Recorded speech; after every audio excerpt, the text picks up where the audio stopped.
Fast forward to another day, and we got Fiddy back on the ground now, so she's ready to go hit the road. And I did check that fuel leak with the new connection I made, just to make sure we don't have a leak there. So yeah, let's go turn her on and head out and see how she does.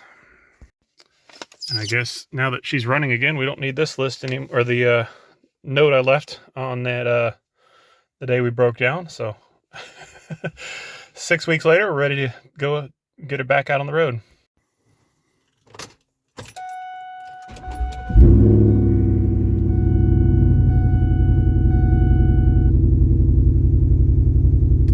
So check engine light's still on. I need to, I guess I'll clear that real quick before we actually go out. But yeah, we'll do that real quick before we actually drive out.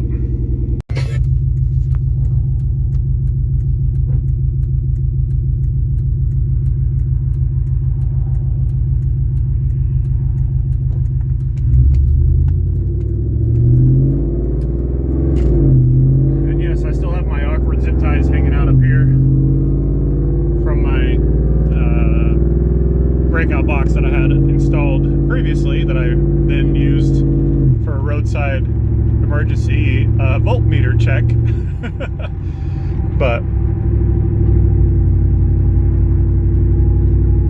really wanted to see how she does and see if she does her little hiccup in 6th gear, low speed or low engine RPM, light throttle acceleration. That's what the original symptom I had on the fuel. So far she seems to be doing good with that. There's converter lock.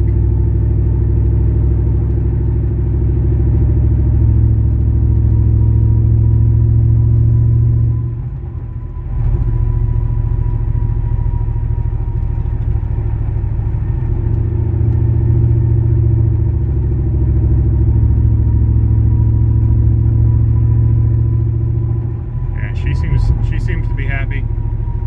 Still got to put a few more miles on her before we get on it real hard. Get the truck back up to operating temperature, all that good stuff. But so far, I think we got it. We got this one fixed. At least this one issue is.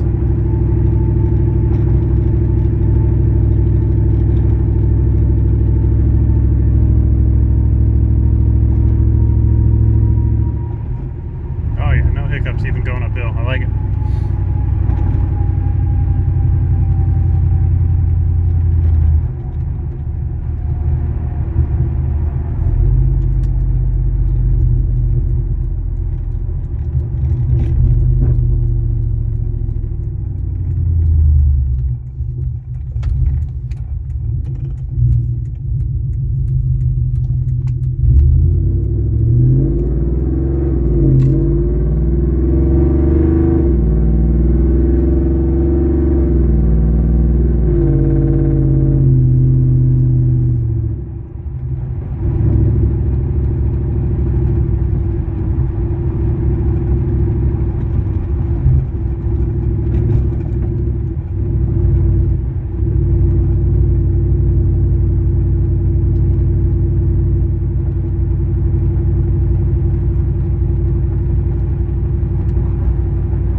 duty. Don't overdo it.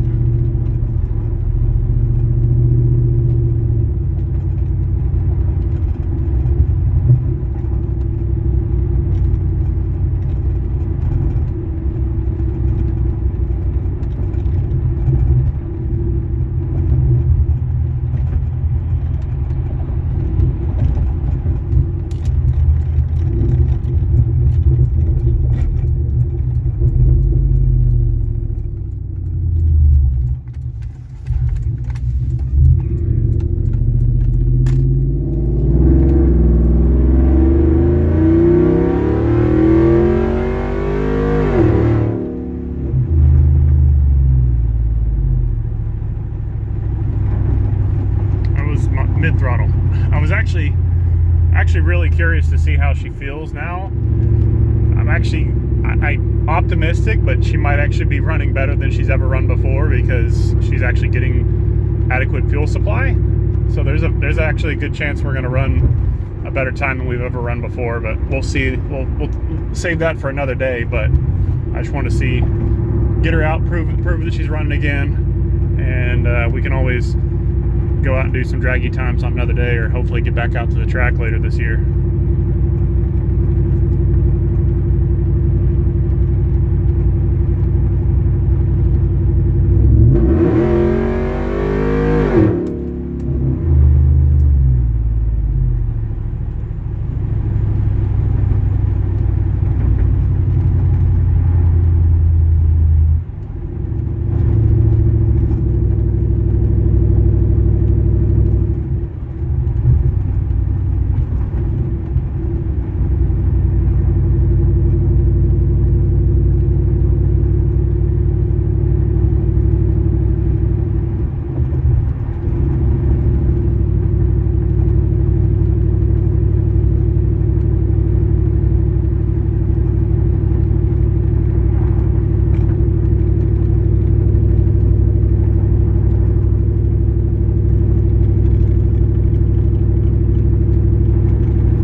Felt solid, felt strong.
wheel hop there.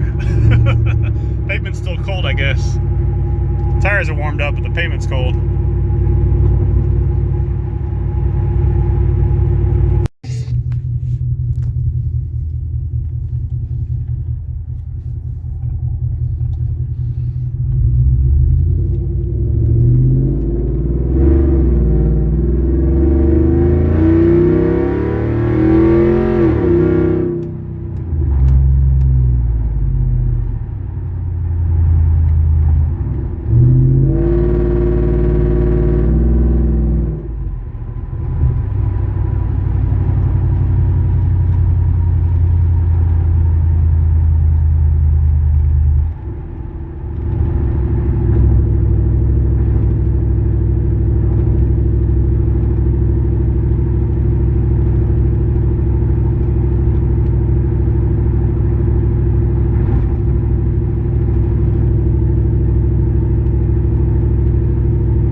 Say she's fixed. She feels really responsive, really steady. So I'm